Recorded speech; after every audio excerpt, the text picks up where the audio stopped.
Unpacking the Buddha's Second Discourse. Episode 6. Is form permanent or impermanent? First, what do we even mean by unpacking? We can define unpacking as the intense scrutiny of traditional Buddhist and Zen texts. A scrutiny that often breaks down the texts, sentence by sentence, term by term, and occasionally word by word. And why even unpack at all? Because not all of us have the opportunity to regularly engage with a living, breathing, enlightened teacher. Understanding that in the Zen tradition, it's this engagement that substitutes for the critical reading of the traditional texts. And so, for those who don't have the opportunity to regularly engage with a living teacher, there must be a return to the traditional texts as teacher. And with that return is the understanding that the texts are best approached as sequences of riddles, or perhaps as sequences of landmines. And these riddles must be reconciled, these landmines cleared, if we are to truly make progress. Let's begin. Consider the following text excerpted from the Sutta. Characteristics of the not-self. At one time, the Buddha was staying near Varanasi, in the deer park at Isipatana. There, the Buddha addressed the group of 5 mendicants.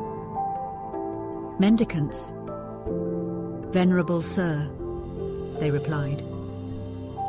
The Buddha said this: "What do you think, mendicants? Is form permanent or impermanent?" "Impermanent, sir." "But if it's impermanent, is it suffering or happiness?" "Suffering, sir." "But if it's impermanent, suffering and perishable, is it fit to be regarded thus? This is mine. I am this. This is myself." "No, sir." "So you should truly see any kind of form at all, past, future, or present, internal or external, solid or subtle, inferior or superior, far or near, all form, with right understanding. This is not mine. I am not this. This is not myself." And in aiding in the unpacking of this brief excerpt, we might consider a handful of questions.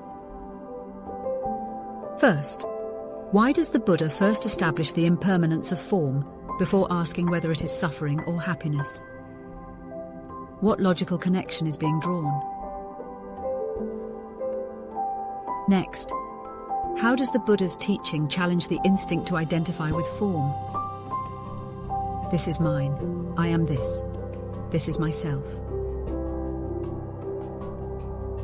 The text extends the analysis to past, future, or present, internal or external, solid or subtle, inferior or superior, far or near. Why is this exhaustive framing significant for understanding the scope of impermanence? In what way does the Buddha's reasoning here connect to the broader Buddhist doctrine of anatta, not self?